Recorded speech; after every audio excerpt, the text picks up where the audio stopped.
The wind howled through the Nevada canyon. 3 elite Marine snipers armed with the military's most advanced ballistic computers had just missed a 2,500-yard target for the 14th consecutive time. Frustration was boiling into blind rage. Then a gray-haired civilian observer stepped over the firing line and asked for the rifle. The air at the Hawthorne Army Depot high-angle sniper range didn't just blow. It breathed, shifting with a malicious, erratic rhythm that seemed specifically designed to break a rifleman's spirit. At an elevation of over 4,000 feet, the high desert of Nevada offered a punishing landscape of jagged basalt, sparse sagebrush, and thermal updrafts that could toss a heavy aerodynamic bullet off its flight path like a crumpled piece of paper. Staff Sergeant Wyatt Cole pressed his eye against the ocular lens of his Schmidt and Bender, 5 to 25 times 56 PM2. Scope his jaw tight. He was a veteran of 2 combat deployments, a man who had earned his spot as a senior instructor at the Marine Corps Scout Sniper School in Quantico. To his left, peering through the spotting scope, was Corporal Jackson Hayes, a mathematical prodigy who could calculate spin drift and Coriolis effect faster than most men could tie their boots. They were the apex predators of the modern battlefield, backed by hundreds of thousands of dollars in technological advantages. Yet for the last 3 hours, a piece of rusted steel, shaped like a human torso, sitting exactly 2,450 yards away on the opposite ridge, was making fools of them both. Wind is reading right to left full value 8 miles per hour at our position, Hayes muttered, his eye glued to the glass. In his hand he held a Kestrel 5700 Elite Weather Meter, a sophisticated piece of equipment that fed atmospheric pressure, temperature, humidity, and wind speed directly into a ballistic calculator via Bluetooth. Target elevation is up 12 degrees. Density altitude is creeping past 6,000 feet as the sun peaks. Give me a left hold of 4.2 mils. Send it when you're ready. Cole exhaled, pushing the air out of his lungs in a slow, controlled stream. He settled his heart rate, ignoring the sweat stinging his eyes beneath his boonie hat. His finger, calloused and steady, found the curved trigger of the Macmillan TAC 338 sniper rifle.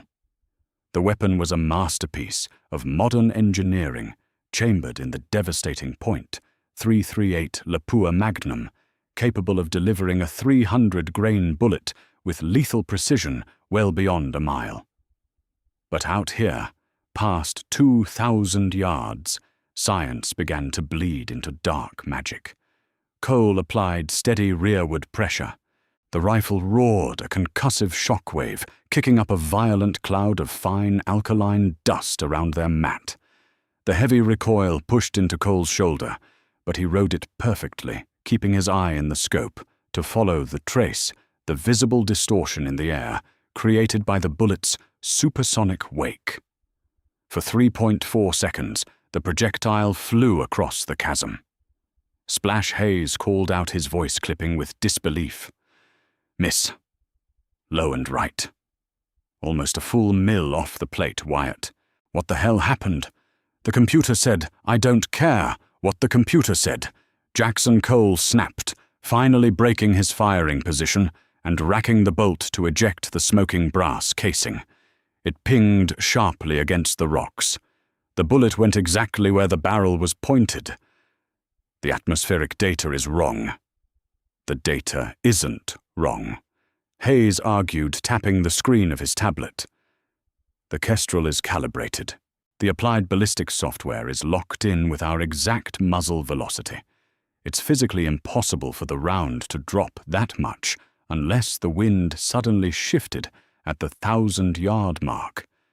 Then it shifted. Cole dragged a hand down his face, smearing dirt and camouflage paint. 14 rounds, 14 misses. If this were a real deployment, we'd be dead, and our target would be miles away by now.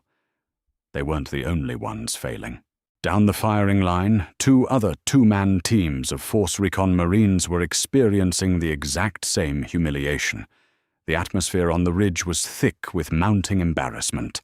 They were being evaluated for a new ultra-long-range engagement protocol, overseen by a gallery of brass, sitting in folding chairs under a canvas canopy 50 yards behind them. The generals and colonels were watching the misses on high-definition camera feeds.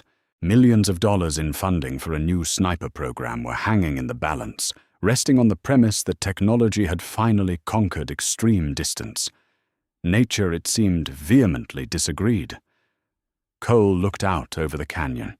The space between them and the target was a vast, chaotic cauldron of air.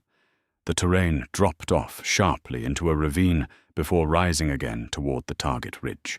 The sunlight baking the canyon floor was creating violent thermals columns of hot air, rising, rapidly colliding with the prevailing crosswinds, pouring over the mountain peaks. It was an invisible blender.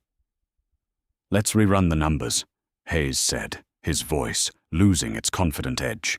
He rebooted the tablet. Maybe the barometric pressure dropped again. "It's not the pressure," a gravelly voice interrupted. Cole and Hayes both turned, looking over their shoulders. Standing a few feet behind their shooting mat was a man who looked entirely out of place among the digital camo-clad Marines. He wore faded Wrangler jeans, a well-worn canvas jacket, and a weathered baseball cap pulled low over his eyes. He looked to be in his mid-60s, his face lined and deeply tanned like worn saddle leather. His posture was relaxed hands shoved into his pockets, but his eyes, a striking pale ice blue, were sharper than the optics mounted on Cole's rifle. "Who are you?" Cole asked, his tone bordering on insubordinate. He was too frustrated for pleasantries. "Name's Bill Cross," the older man said mildly. "Civilian contractor, range logistics. I fix the targets when you boys manage to hit them." Hayes scoffed softly, turning back to his screen. "Well, Mr. Cross, unless you've got a software patch for this ballistic calculator, we're a little busy trying to map a three-dimensional wind matrix." Cross chuckled. It was a dry, rasping sound. He walked forward, uninvited, and knelt beside their mat. He didn't look at their screens. He didn't look at the expensive Kestrel meter spinning in Hayes's hand. Instead, he pulled a pair of beat-up old-school Steiner binoculars from his jacket and raised them to his eyes, scanning the empty canyon. "You're relying on the machine to tell you what the world is doing, son," Cross said, his voice barely rising above the wind. "But the machine only knows what's happening in a 10-foot radius around that little fan you're holding. Out there, the machine is blind." Cole bristled, his professional pride stung. With all due respect, Mr. Cross, this software was developed by aerospace engineers. It accounts for aerodynamic jump spin drift and the Coriolis effect. It factors in the rotation of the Earth. If you have a better way to hit a target 1.5 miles away, I'm all ears. Otherwise, please step back from the firing line. Cross didn't move. He kept the binoculars glued to his eyes. "Aerospace engineers are smart folks," he murmured, "but they don't shoot people for a living. I learned the trade from guys who hunted in the jungles of Vietnam with wooden stock M700s, using nothing but Kentucky windage and a prayer. Men who shot alongside legends like Chuck Mawhinney. You know what Chuck would say about that iPad of yours?" Hayes paused, looking up at the mention of the legendary Marine sniper. "What would he say?" "He'd say it's making you lazy," Cross replied flatly, lowering the binoculars. He turned his piercing gaze on the two young Marines. "You're staring at a screen instead of reading the environment. Look at the canyon, Corporal. Truly look at it." Cross pointed a scarred, calloused finger out toward the abyss. "You see the sagebrush directly in front of us. It's blowing left. The computer tells you to hold right. But look at the dust devil spinning down in the bottom of the ravine, about 800 yards out." Cole squinted, bringing his scope up to scan the valley floor. Sure enough, a faint, swirling column of dust was moving through the dry riverbed. But it wasn't leaning left. It was leaning right. The wind down there is moving in the exact opposite direction of the wind up here, Cross explained, and it's pulling the hot air with it. Now look past the ravine, right around the 1,500-yard mark. Look at the mirage. Hayes looked through his spotting scope, focusing halfway to the target. The heat waves radiating off the rocks looked like boiling water. The mirage is standing straight up. Hayes noted confusion creeping into his voice. It's boiling vertically, no lateral movement. Exactly, Cross said. It's a dead zone. The crosswinds cancel each other out right there. So your computer is telling you to account for an 8-mile-per-hour wind over the entire 2,400-yard flight path.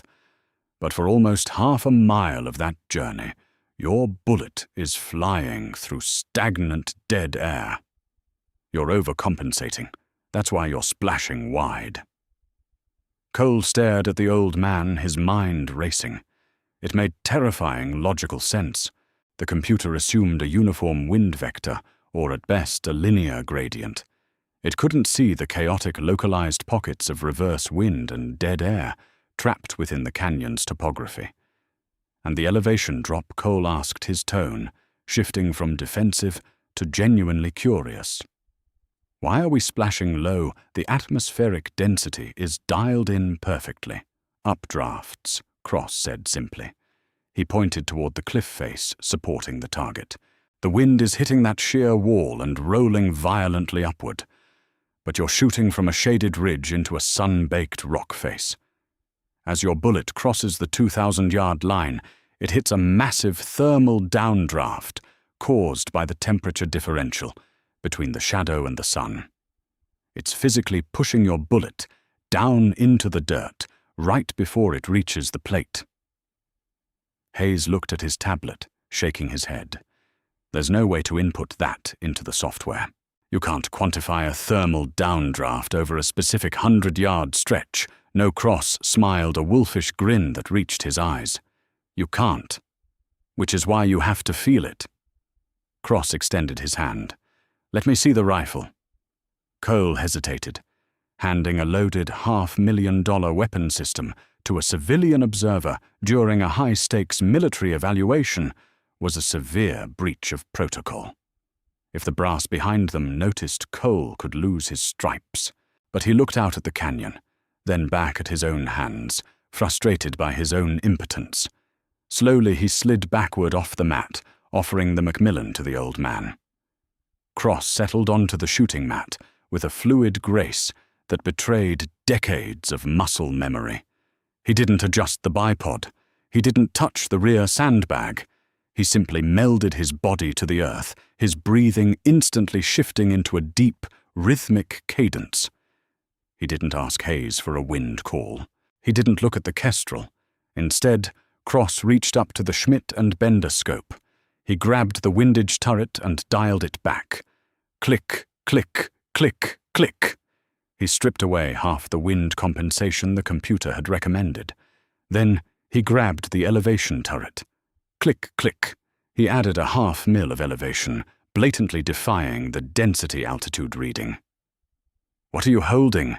Hayes whispered, terrified of the answer. I'm holding the left edge of the plate and letting the valley do the rest, Cross murmured. Cross closed his left eye. He kept his right eye relaxed behind the glass. He lay perfectly still for what felt like an eternity.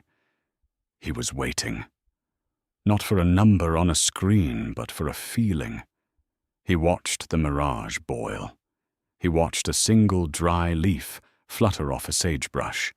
He listened to the pitch of the wind howling past his ears. The wind suddenly died on the ridge, the sagebrush, falling still. Now Cross whispered to himself. His finger broke the trigger cleanly. The rifle erupted, the shock wave blasting the dust backward. Cross kept his eye locked in the scope, watching the violent spinning trace of the bullet as it arched high into the sky, cutting through the invisible currents of the canyon.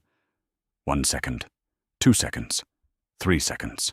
The bullet crossed the dead zone, carried over the ravine, and plunged into the thermal downdraft near the cliff face. It dropped like a stone, hooking violently to the right as it hit the reverse wind near the wall. 3.4 seconds.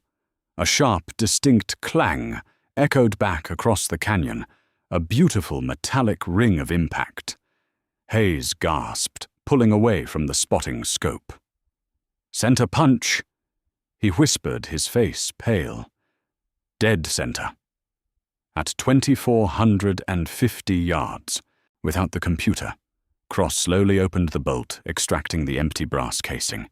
He caught it in the air before it could hit the dirt, sliding the warm metal into his pocket. He pushed himself off the mat and stood up, brushing the Nevada dust from his jeans. He looked down at Cole and Hayes, who were staring at him as if he had just performed witchcraft. "The machine is a tool, boys," Cross said softly, his voice carrying the heavy weight of old wars and hard-learned truths. "It does the math.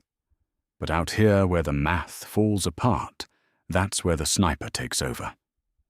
Never forget how to read the dirt." Without another word, the old veteran turned and walked away from the firing line, leaving the two elite Marines sitting in stunned, reverent silence as the desert wind began to howl once more. The reverberation of the .338 Lapua Magnum, round, striking the rusted steel plate, hung in the thin mountain air, a bell tolling the death of modern hubris. Down the firing line, the other Force Recon teams ceased their own futile engagements. Heads turned. Spotting scopes pivoted. Beneath the canvas canopy, 50 yards to the rear, the low murmur of high-ranking officers abruptly ceased. The digital feeds on their plasma screens had just registered a localized kinetic impact on a target that had for the last 3 hours seemed entirely bulletproof. Staff Sergeant Wyatt Cole remained frozen on his shooting mat. The smell of burnt, smokeless powder drifted around him, sharp and acrid. Beside him, Corporal Jackson Hayes was staring at the blank screen of his ballistic tablet as if it had just lied to him about the fundamental laws of physics. The old man, Bill Cross, was already halfway down the ridgeline, his faded canvas jacket blending into the dry sagebrush. Heavy boots crunched against the basalt gravel. Colonel James Reed, a man whose tailored camouflage uniform looked like it had never seen actual mud, marched out from beneath the command canopy. His face was a mask of expectant triumph. Behind him walked General Bradley Harrison, a hardened veteran whose chest was heavy with ribbons from conflicts most of the modern public had forgotten. Outstanding adjustment. Staff Sergeant Colonel Reed boomed his voice, cutting through the whipping wind. "That is exactly what this program is about. Adapting the algorithm on the fly. I saw your trace. You bypassed the recommended hold. Tell me what atmospheric variables did the Kestrel meter catch that prompted you to shave 0.5 mil off the windage?" Cole stood slowly brushing the alkali dust from his knees. He looked at Colonel Reed, then at General Harrison, and finally out toward the retreating figure of the old man. Cole was a Marine. He did not lie, especially not to steal valor from a shot he couldn't have made in his wildest dreams. It wasn't the algorithm, Colonel, Cole said, his voice remarkably steady. And it wasn't the Kestrel. In fact, it wasn't me at all. Reed's triumphant smile faltered, his brow furrowed in deep confusion. "Explain yourself, Staff Sergeant. Who fired that weapon?" "The range mechanic, sir." Hayes interjected, standing up beside his spotter. He pointed down the hill, a civilian contractor named Bill Cross. He stepped up, looked at the canyon with a pair of old Steiner binoculars, adjusted the turrets by hand without checking the computer, and center-punched the steel on his first trigger pull. Colonel Reed's face flushed a deep, violent shade of crimson. Are you telling me you allowed an unvetted civilian to handle a classified $500,000 weapon system during a congressional funding evaluation? He shouted, the veins in his neck bulging. Are you completely out of your mind, Cole? Stand down, Colonel, General Harrison said. His voice was quiet, but it carried an authority that immediately silenced the irate officer. Harrison stepped forward, his eyes narrowing, as he gazed down the ridgeline at the old man's fading silhouette. Did you say his name was Bill Cross? Harrison asked, a strange nostalgic tone creeping into his voice. Yes, General, Cole replied. He said he was Range Logistics. Harrison let out a short, humorless laugh. He took off his patrol cap and ran a hand through his graying hair. Range Logistics, my God, the man is a ghost, and he's hiding in plain sight, fixing steel targets in the Nevada desert. Reed looked completely bewildered. General, do you know this civilian? He isn't just a civilian, James. Harrison murmured, his eyes never leaving the canyon. William Cross is a legend. Before you were even commissioned, Cross was operating in the mountains of Tora Bora and the urban hellscapes of Fallujah. He was a Marine Scout sniper who was quietly folded into a Tier 1 JSOC element. They called him the Wind Whisperer. He has the longest unconfirmed kill in the history of the branch shot, with a rifle that belonged in a museum compared to the hardware we use today. We thought he retired to Alaska or Montana after his nervous system finally burned out from the stress. I had no idea he was out here. Harrison turned back to Cole and Hayes. His expression hardened into a look of absolute resolve. The evaluation of the new sniper program had suddenly taken a drastic pivot. Captain Miller, Harrison barked, turning toward his aide-de-camp. Go down that hill. Bring Mr. Cross back up here. Tell him his general politely requests his presence, and if he refuses, tell him I'll have military police drag him up here by his bootlaces. The young captain sprinted off into the scrub brush. 10 minutes later, he returned, trailing behind the old veteran. Bill Cross looked entirely unbothered. He sauntered back onto the firing line, his hands resting casually in the pockets of his worn jeans. He looked at the gathered brass, his pale, ice-blue eyes locking onto General Harrison. Brad Cross said, nodding slowly. He didn't bother with a salute. You're looking old. That star on your chest is weighing you down.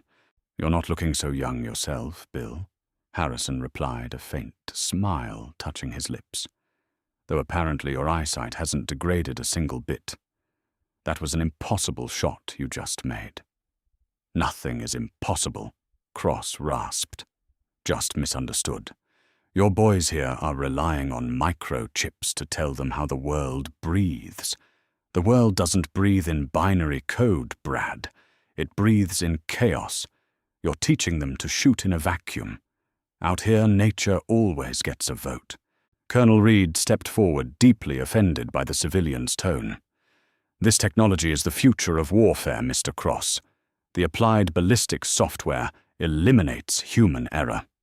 It eliminates human intuition, Cross countered, smoothly turning his gaze on the colonel. When the battery dies, or the sensor gets clogged with Iraqi sand, or the satellite link goes down, what do your boys do? Then they throw their hands up because they don't know how to read the mirage, or feel the temperature drop on their cheek. A sniper isn't a computer operator. He's a hunter. General Harrison raised a hand, stopping Reed from arguing further. You talk a big game, Bill. You always did. But talk is cheap. If you genuinely believe human intuition beats this multi-million-dollar program, prove it. Right now. Cross raised an eyebrow. Prove it how?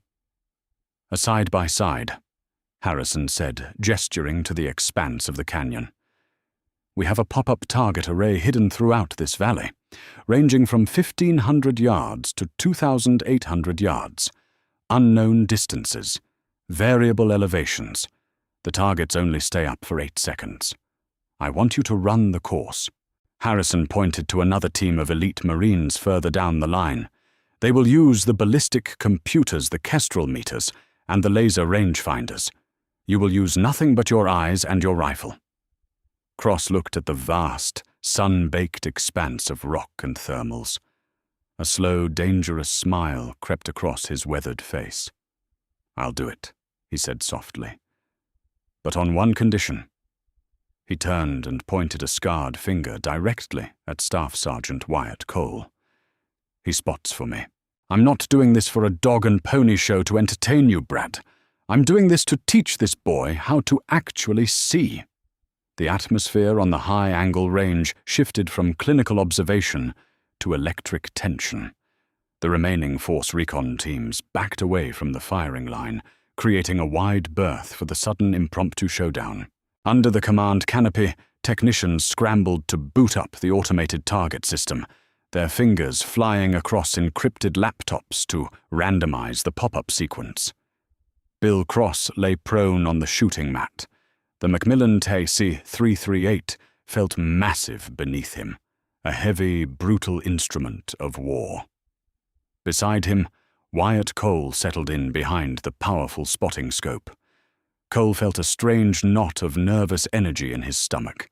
He was a seasoned combat veteran, an instructor who had seen men die, yet he felt like a raw recruit sitting beside the grizzled phantom of JSOC law. "All right, son," Cross murmured, his voice incredibly calm, lacking any of the adrenaline that usually flooded a sniper's system before an engagement. "Throw away the tablet. Put the Kestrel back in your pouch. We are doing this analog." Cole swallowed hard, reaching out to turn the ballistic tablet face down in the dirt. He stowed the wind meter. "I do not even have my laser rangefinder, Bill. How am I supposed to give you a distance?" "You will use the reticle in your scope," Cross instructed. "Use the mil dots. Measure the height of the target in mils, divide the known target size by that measurement, and multiply by 1,000. That is your range. Do it fast. We only have 8 seconds once that steel pops." A sharp electronic horn blared across the canyon. The test had begun. "Target 1 up," Colonel Reed shouted from behind them. Far out in the jagged rocks to their right, a rusted steel silhouette sprang up from behind a boulder. Cole swung the spotting scope, his hands moving with trained precision. He found the target. "Got it. Right side base of the jagged peak. Measuring." Cole squinted, reading the hash marks. "Target is exactly 1 mil high. Standard torso is 1 yard. Range is 1,000 yards. "Too easy," Cross whispered. "What is the wind doing?" Cole looked at the environment. He ignored the lack of data and forced himself to look at the world. He saw the dust kicking off the boulder near the target. He saw the angle of the heat waves. Mirage is moving right to left. Strong angle. 45 degrees. Call it 6 miles per hour, full value at the target. But here, Cole held up his hand, feeling the breeze on his bare skin. "It is dead calm at our position." "Good. Trust your eyes," Cross said. He rapidly dialed his elevation turret for 1,000 yards, based purely on memorized data tables, etched into his brain over a lifetime. He did not touch the windage knob. "Holding left edge?" Cross exhaled. The rifle roared. Cole watched the trace.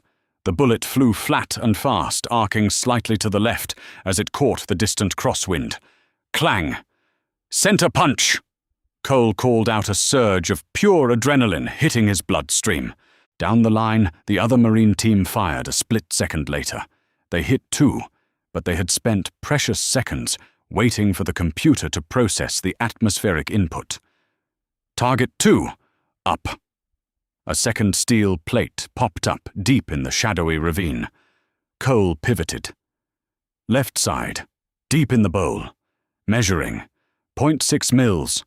Range is roughly 1,660 yards. "Look at the shadow," Cross commanded. "What is the air doing in that bowl?" Cole stared through the glass. The air is sinking, he realized. The hot air above is pushing the cold air down. It is a localized downdraft. Exactly. The computer misses that, Cross said. Add 0.2 of a mil to your elevation. Cross cycled the bolt fast. He adjusted the elevation knob by feel. He pulled the trigger. The heavy projectile tore across the valley. It dove into the dark ravine, fighting the heavy sinking air. Clang. Target hit, Cole shouted. Down the line, the other Marine team missed entirely. For 10 minutes, the canyon echoed with thunder. Cross and Cole fell into rhythm. Cole spoke the language of the earth. Cross took the information and fired. They hit 6 targets straight. Target 7 extreme distance, Reed called. Far across the canyon, a white steel plate popped up. It was a mere speck. Cole swung the optic. 0.35 mils. God. Bill, that is 2,850 yards. The canyon fell dead silent. Wind is chaotic, Cole whispered. I see 3 different wind bands. Mirage is completely horizontal. Cross twisted the turrets. He dialed massive elevation. He dialed windage left. You are aiming completely off the mountain, Cole whispered. I am not aiming at the mountain, Cross said softly. I am aiming at where the mountain is going to be. He squeezed the trigger. The massive bullet left the barrel. Cole watched. The flight time was agonizing. 6 seconds. Through the glass, Cole saw a black smudge appear dead center. A faint ping echoed across the vast desert.